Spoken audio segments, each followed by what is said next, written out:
오늘은 영적 침체에서 벗어나기라는 제목으로 잠시 말씀을 나누도록 하겠습니다.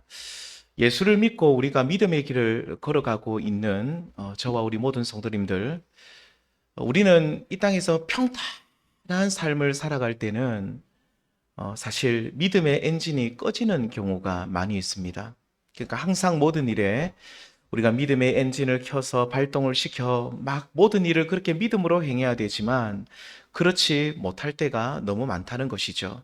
자, 그런데 우리가 정작 어려운 일을 만날 때, 그러니까 나의 힘으로는 도저히 헤쳐나가지 못할 만큼 큰 일을 만날 때 우리 인생의 비상등이 켜지면서 믿음의 엔진을 우리가 걸게 됩니다.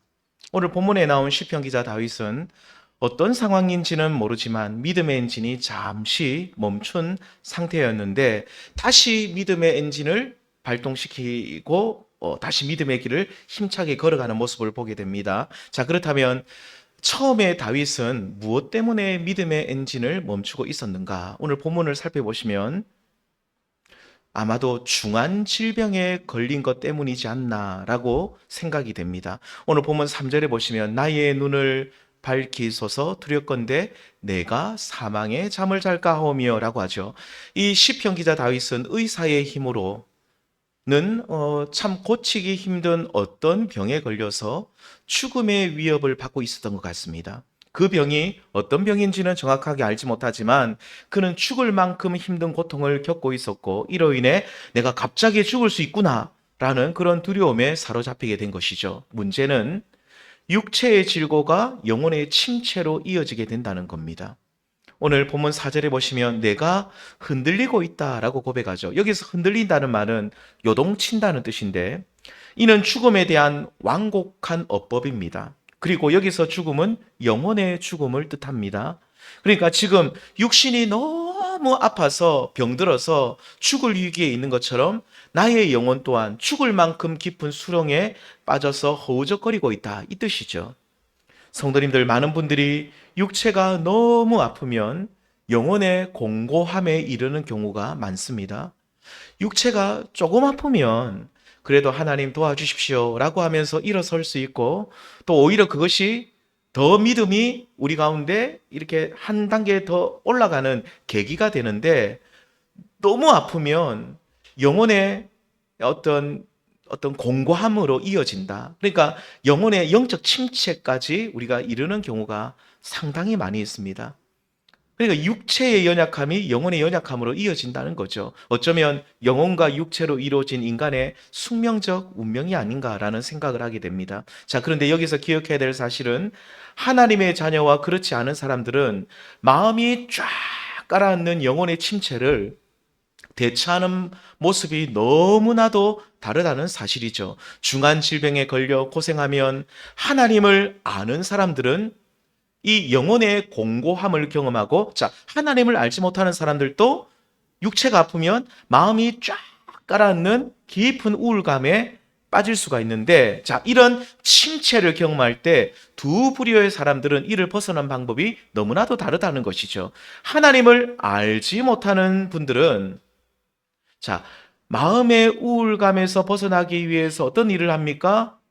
뭐 여행을 한다든지 재미있는 취미 생활을 즐긴다든지 아니면 내가 좀 말할 수 있는 사람들을 불러내서 수다를 떤다든지 다양한 방법들을 취합니다. 물론 믿는 성도들 또한 이런 방법들을 취할 수는 있지만 만일 우리가 진짜 하나님의 사람들이라면 먼저는 다음과 같은 두 가지 방법을 이용해서 영적 침체에서 벗어나야 함이 마땅하다라고 우리는 봅니다. 오늘은 잠시 하나님의 사람들이 고난으로 인해서 영적 침체에 빠졌을 때 어떻게 벗어날 수 있는지 우리가 두 가지로만 잠시 말씀을 드리겠습니다. 자, 첫 번째, 믿음의 사람들이 깊은 영적 침체에 빠졌을 때에 나의 어두운 영혼에 기도의 탐조등을 켜시고, 탐조등이 뭡니까? 헤드라이트, 불빛, 이렇게 랜턴을 켜셔서 자, 하나님의 사랑을 찾아야만 합니다. 하나님의 사랑. 본문에 보시면 시인은 질병으로 인해서 죽음의 위협을 받고 있으면서 영혼의 깊은 침체를 경험할 때에 내가 하나님께로부터 버림받은 것은 아닌가라는 하나님의 부재를 느낍니다. 실제로 현실은 하나님이 나를 버리신 것이 절대로 아닌데 고난이 깊어지면 내가 그렇게 느낄 수 있다는 거죠. 우리가 욥기서에 보시면 나옵니다. 욥도요, 얼마나 믿음이 대단한 사람이었습니까? 욥은 이미 의인이었습니다. 동방에서 의인이었습니다. 그런데 그의 고난이 깊어지니 그가 하나님을 부정하는 것은 아니지만 마치 내 삶에서 하나님을 떠난 것처럼 하나님 왜 나를 이 지경으로 내버려 두십니까? 라는 그런 욥의 탄식을 우리가 읽을 수 있는데요. 오늘 본문 1절에도 보시면 하나님 나를 잊으신 것은 아닙니까? 하나님 왜 나에게 당신의 얼굴을 숨기십니까? 라고 탄식하죠. 이 말씀을 다르게 말하면 시인은 지금 하나님께로부터 내가 버림받은 것 같은 감정을 느끼고 하나님의 사랑이 나에게서 떠났다라고 그렇게 생각을 하고 있는 거죠. 전에는 하나님이 나를 얼마나 사랑하셨는지 그 사랑을 내가 알고 있는데 이제는 하나님이 나를 사랑하지 않으시는 것 같아. 만일 하나님이 나를 지금도 사랑하신다면 나를 이 지경까지 내버려 두지 않으실 것인데 분명 하나님은 나를 버리셨고 더 이상 나를 사랑하지 않으셔. 이렇게 하나님으로부터 버림받은 것 같은 유기 감정과 하나님께서 내 인생 가운데 사라져버린 것 같은 부재 감정을 함께 시인이 경험하고 있다 이 말입니다. 이렇게 갈등하고 있는 모습을 주변에 있는 이 하나님을 대적하는 원수들이 그 모습을 보고 얼마나 기뻐하고 쾌재를 부르는지 모릅니다. 봐라, 하나님이 너를 버리셨어.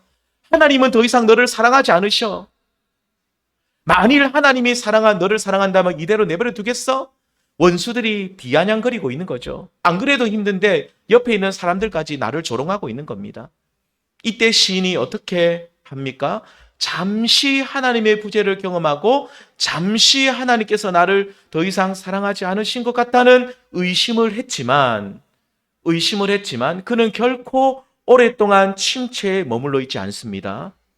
오직 그 자리에서 다시 한번 일어나 영혼의 등불을 밝히고 기도의 탐조등을 켜서 하나님의 사랑을 찾기 시작합니다. 우리 찬송가 우리 아까 95장 부르셨죠. 이 95장이 1절에 보면 그렇습니다. 주님을 향한 사랑을 고백합니다. 그리고 2절에 가면 하나님께서 내 삶 속에서 사라진 것 같은 부재를 경험합니다. 하나님 도대체 어디 계십니까? 3절에 가면 놀란 시인이 정신을 차립니다.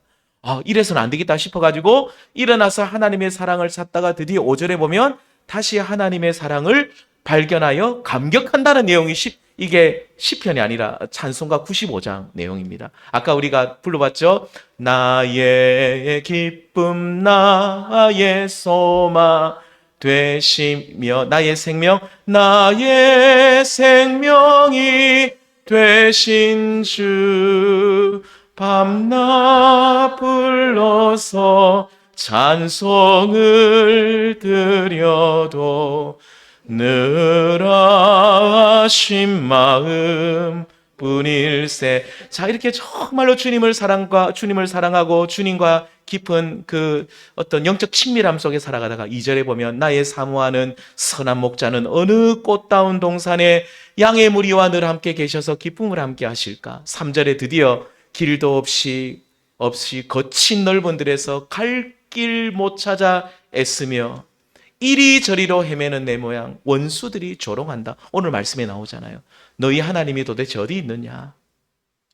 그때에 이리저리로 헤매고 방황하다가 기도의 탐조등을 켠 이 시인이 드디어 4절에 보면 드디어 주의 자비롭고 화평한 얼굴 모든 천사도 반기며 주의 놀라운 진리의 말씀에 천지가 화답하고 5절에 드디어 이렇게 고백합니다. 함께 읽습니다. 함께 찬양합니다. 나의 진정 사모하는 예수님 음성조차도 반갑고 나의 생명과 나의 참 아멘 오직 주 예수 뿐일세 아멘. 이 95장이요 하나님의 사랑을 잃어버린 시인이 정말로 그 하나님의 사랑을 다시 찾으려고 이리저리로 헤매고 애쓰다가 드디어 5절에 보면 내가 하나님의 사랑을, 나의 생명과 나의 참 소망이신 우리 주님을 다시 한번 만나고 그 사랑을 발견하여 감격한다는 내용입니다. 성도님들, 우리가요, 몸이 아프고 일이 풀리지 않고 고난이 닥쳐올 때 하나님이 나에게서 떠난 것 같은 하나님의 부재와 하나님이 더 이상 나를 사랑하지 않는 것 같은 사랑에 대한 의심이 우리가 들 수가 있습니다. 아무리 믿음이 좋은 사람이라도 하나님이 날 사랑하지 않는 것 같아, 하나님이 날 떠난 것 아닌가라는 생각이 잠시 들 수는 있어요. 잠시 이런 마음이 들 때 우리 성도들 꼭 기억하십시오. 오랫동안 이런 마음이 들면 안 됩니다. 결코 그 자리에 머물러 있지 마시고 영혼의 불을 밝히시되 기도의 탐조등, 기도의 랜턴을 딱 켜십시오. 후레쉬를 딱 켜십시오. 그러니까 우리가 기도하실 때에, 우리가 영적 침체를 경험할 때는 어떤 기도를 중점적으로 해야 됩니까? 우리의 기도 제목이 이런 기도 제목이 돼야 됩니다. 신실하신 하나님, 정말로 내가 다시 하나님의 사랑을 발견하게 도와주십시오. 우리 성도님들, 그렇게 기도를 해야 됩니다. 내가 영적 침체에 빠졌을 때에 일어날 수 있는 것은 하나님의 사랑입니다. 그러니까 하나님의 사랑을 찾고자 간절히 기도하시면 반드시 그 사랑을 발견하게 되는데, 그래서 그 사랑에 감격하며 그 사랑에 우리가 확신하는 자리까지 다시 나가야 한다는 거죠. 하나님께서는 당신의 사랑을 발견하고자 기도의 탐조등을 켜고 찾는 자에게는 반드시 그 사랑을 보여주시고 확신시켜 주실 줄 믿습니다. 오늘 본문 5절 말씀을 같이 읽겠습니다. 시작. 나는 오직 주의 사랑을 의지하여 싸우니 나의 마음은 주의 구원을 기뻐하리이다. 아멘. 시인은 하나님의 사랑이 다 사라져버린 것 같은 영적 침체, 정말로 하나님이 나를 떠난 것 같은 하나님의 부재의 감정을 경험할 때에 오랜 시간 낙심하지 않고 주의 사랑을 발견하기 위해 기도의 탐조등을 켜서 간절히 그 사랑을 찾기 위해 기도했더니 마침내 결국 주의 사랑을 발견하게 되었다는 말씀이 오늘 본문 5절입니다. 여기서 오직 주의 사랑을 의지하여 싸우니라는 이 말씀은 시인이 과거에 나를 깊이 사랑하셨던 주님의 사랑을 다시 한번 발견하였고, 그리고 지금 또 여전히 현재 나를 사랑하고 계신 하나님의 사랑을 발견했다라는 그런 뜻입니다. 그러니까 과거 나를 변함없이 사랑하신 하나님의 사랑이 지금 또 나에게 여전히 함께하고 있음을 발견하면서 내 마음이 그 사랑에 감격하여 주의 구원을 기뻐한다는 그런 고백인 것이죠. 성도님들, 우리는 언제 깊은 영적 침체에서 벗어나서 주님의 구원을 오늘 이 시인처럼 기뻐할 수 있습니까? 오늘 바로 본문에 나온 이 시편 기자처럼 기도의 탐조등을 켜시고 하나님의 사랑을 찾기 위해 이리저리 헤매며 몸부림칠 때에 결국 하나님의 사랑을 발견하면 그 옛날 나를 깊이 사랑하신 하나님께서 오늘 또 나를 여전히 사랑하고 계신다는 사실을 내가 깨닫게 될 때에 우리는 나를 짓누르던 모든 삶의 무게를 벗어던지고 하나님을 기뻐하며 찬양할 수 있게 되는 줄 믿습니다. 오늘 삶의 무거운 짐과 여러 가지 육신의 질병과 다양한 이유로 하나님의 부재를 느끼고 하나님이 마치 나를 버린 것 같은 서글픈 마음이 드시는 분들이 계신다면 오늘도 기도의 탐조등을 켜시고 하나님의 사랑을 찾기 위해 간절히 기도할 수 있는 우리 모든 성도님들 되기를 바랍니다. 기도를 통해 그 사랑을 발견하면 게임 끝입니다. 우리 안에 의심이 다 사라집니다. 또한 하나님의 사랑을 발견하여 감격하면 우리 앞에 서 있었던 그 거대한 산과 같은 문제 또한 이거 아무것도 아니네. 하나님이 나를 사랑하는데 이게 뭐냐? 아무것도 아님을 우리가 알게 되고 우리가 지금 겪고 있는 육신의 아픔 또한 결국 아무것도 아님을 알고 오히려 나를 구원하신 하나님을 기뻐하게 되는 줄 믿습니다. 우리 성도님들, 오늘 간절히 원하는 것은 여기 계신 모든 성도님들 이번 한 주간 살아가시면서 기도의 자리로 나오시되 특별히 기도의 랜턴을 딱 켜셔서 하나님의 사랑을 찾기를 원합니다. 내가 하나님 사랑을 발견하고 싶습니다. 하나님 나를 사랑하심을 내가 알고 싶습니다라고 기도의 탐조등을 켜고 계속해서 우리가 이렇게 랜턴을 이렇게 켜고 다니시면 언젠가 우리 반드시 하나님께서는 내가 너를 사랑하고 있다는 사실을 어떻게 해서든지 보여주십니다. 말씀을 통해 보여주시든지 환경을 통해 보여주시든지 무엇을 통해서든지 우리를 보여주시는데 우리 간절히 원하는 것은 우리 모든 성도님들이 그 사랑을 발견하셔서 우리 모두가 이 땅 인생 살아갈 때 영적 침체에 있는 것이 아니라 오히려 하나님의 구원을 기뻐할 수 있는 저와 우리 모든 성도님들 다 될 수 있기를 우리 주님의 이름으로 축원드립니다. 두 번째로 우리가 깊은 영적 침체에서 한 가지만 더 말씀드립니다. 벗어나기 위해서는 우리 함께 합니다. 시작. 자아에게 말을 거십시오. 전에도 제가 한번 다른 시편 말씀을 가지고 인용을 한 적이 있습니다. 금세기 최고의 설교가로 알려진 마틴 로이드 존스라는 목사님이 계시는데 이분은 원래 의사입니다.